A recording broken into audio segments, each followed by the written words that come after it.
Hey there. So you're in Citrus Heights and you're looking for the right dog trainer for your best friend? Well, you've definitely come to the right place.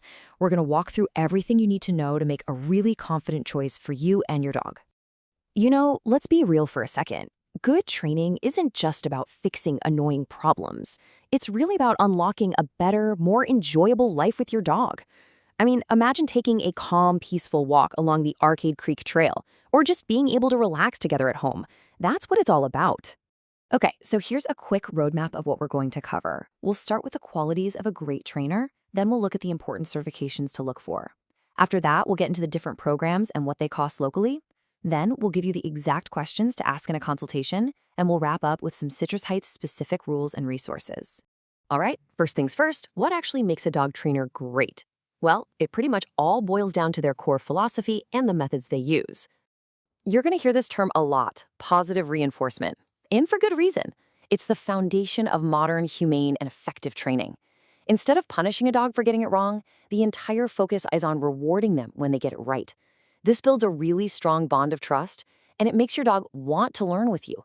It's science-backed, and honestly, it just makes the whole process fun for both of you.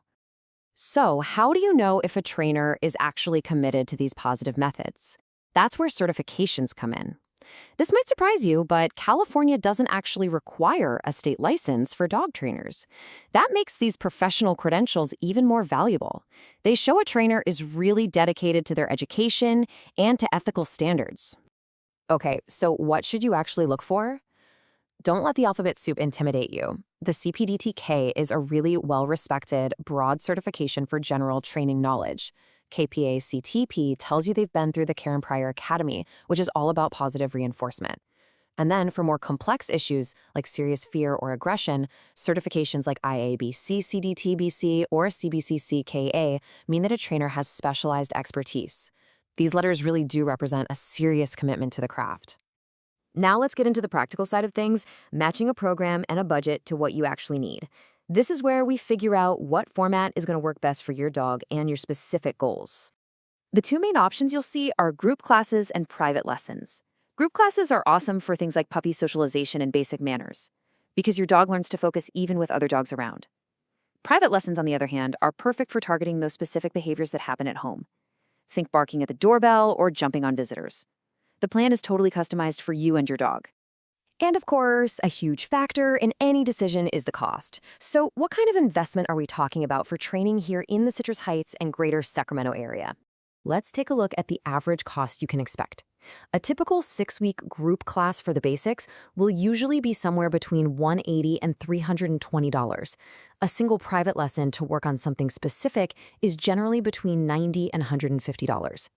And then you have more intensive options like a board and train program, which is a much bigger investment. Just keep in mind that these prices will definitely vary based on a trainer's experience, but this gives you a really solid baseline for your budget. Okay, so you've done your research, you've found a few trainers you like the look of. Now it's time to interview them. Let's go over a quick toolkit of the most important questions you should be asking during that consultation. The most important thing here is to make sure you're both on the same page. Start by asking about their philosophy. You want to hear positive reinforcement. Ask what specific certifications they hold. Then get personal. How would they build a plan for your dog's unique needs? Ask them which format they think is best for your goals and why. And of course, make sure you get a complete and clear breakdown of all the fees so there are absolutely no surprises later on. All right, let's bring it all back home to our community. Now we're going to cover some local rules and resources that every dog owner in Citrus Heights really ought to know. This is all about applying your training out in the real world. Let's kick this off with one of the most common questions people have when they're out and about with their dog. And the answer is really clear and simple. Here in Citrus Heights, and actually all of Sacramento County, your dog has to be on a leash that's no longer than 6 feet anytime you're in a public space. The only exception to that rule is when you're inside a designated, fenced-in, off-leash dog park. Beyond the leash law, there are a few other rules that are just part of being a good neighbor. A current rabies vaccination is a must, and all dogs over 4 months old need to have a Sacramento County license. It's also good to know that excessive barking can be considered a nuisance violation, which is another great reason why training for quiet, calm behavior is so helpful. Okay, so you know the rules, but knowing where to go to practice everything you're learning is just as important. You can really use our local spots to your training advantage. Roosh Community Dog Park is perfect for safely practicing recall in a fenced-in area. The Arcade Creek Trail is fantastic for working on that loose leash walking with real-world distractions like bikes and other people. And the big open fields at the community park are great for practicing cues like stay from a distance. As you start this whole process, it's really helpful to remember what the end goal is. It's not about creating some kind of perfect robotic dog. It's about building a partnership with a happy, confident companion who can navigate the world right alongside you. So just think about it for a second. What's the first adventure you and your dog are going to take together? Maybe it's a calm walk through the Sunrise Marketplace, or politely saying hi to a neighbor on your street, or even just having friends over without all the chaos. Investing in the right training really opens up your whole world. Best of luck on your journey.